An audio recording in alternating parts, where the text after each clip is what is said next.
awake to the sound of a hunting horn.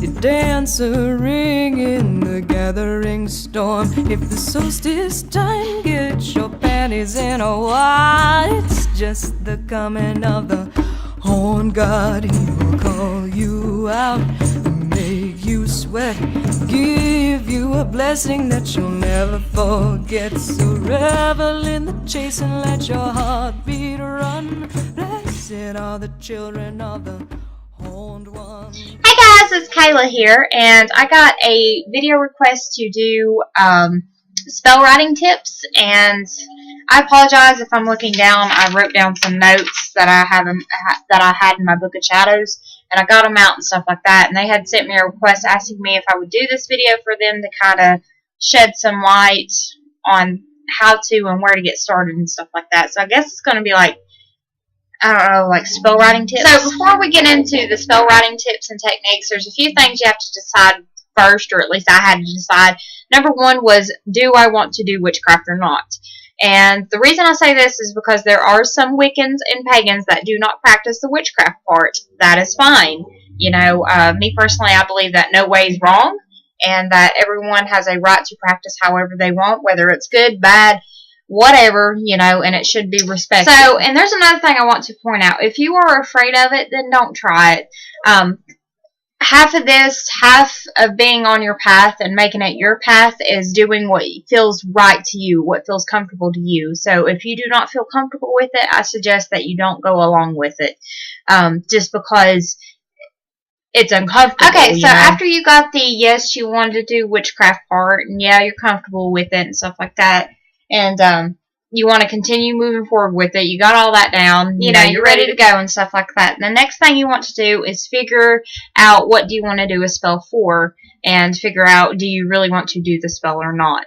Now, the reason I say this is because some people will actually get into the middle. I've seen this happen, and I've done this before. They will actually get into the middle of the spell and then stop and realize, hey, I can do this on my own. I may not need magic to help me. This is because magic kind of gives it that oomph to happen.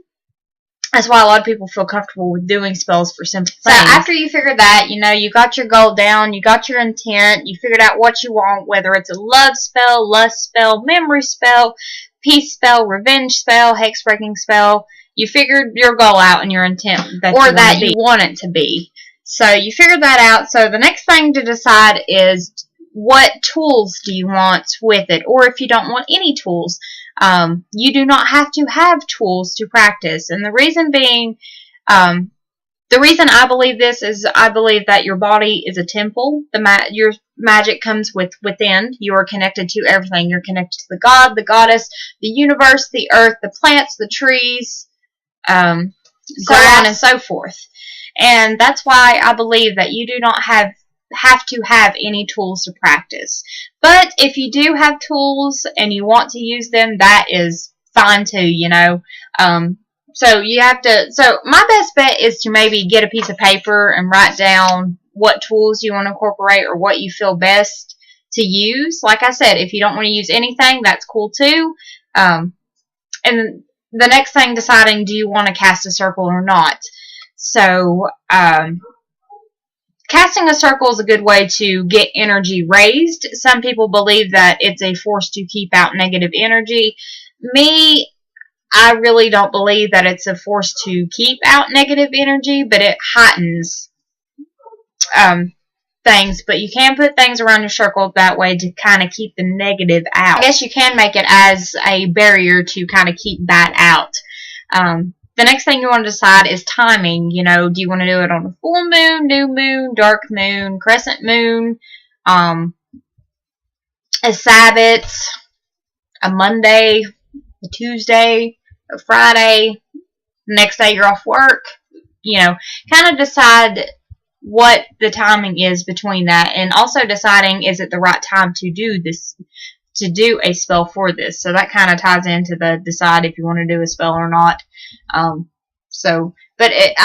guessing if you're already down to the timing part, you've done decided and you're dead set on doing the spell. So after you got all that done, the next thing you want to do is take time to review everything you've learned so far, everything you've gathered, and everything you've got.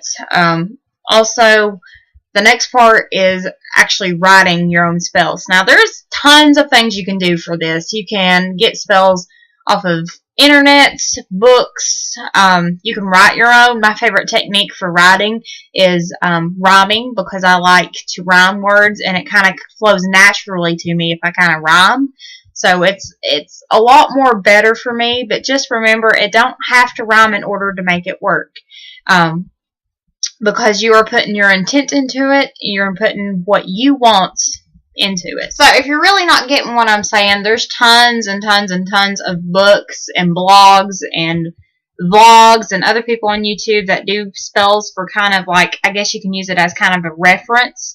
You can pick up any Wicca pagan book and has an example of spells within it, or witchcraft book has an examples of spells in them, or there are certain spell books out there that just have spells in them. So after you got all that, you figured out what you want, you figured out if you want to cast a circle or not, you've done everything you need to do, you figured out everything, you got your spell ready. The next thing to do is collect all your items, get into your space that's you, and just go for it. That's all I got. So thank you guys for watching, and if you guys have any other tips or suggestions you want to give people, please leave them in the comments below. Maybe give them some advice that you got when you first started, or that you kind of taught yourself. So thanks guys for watching, and love you so much. Bye guys.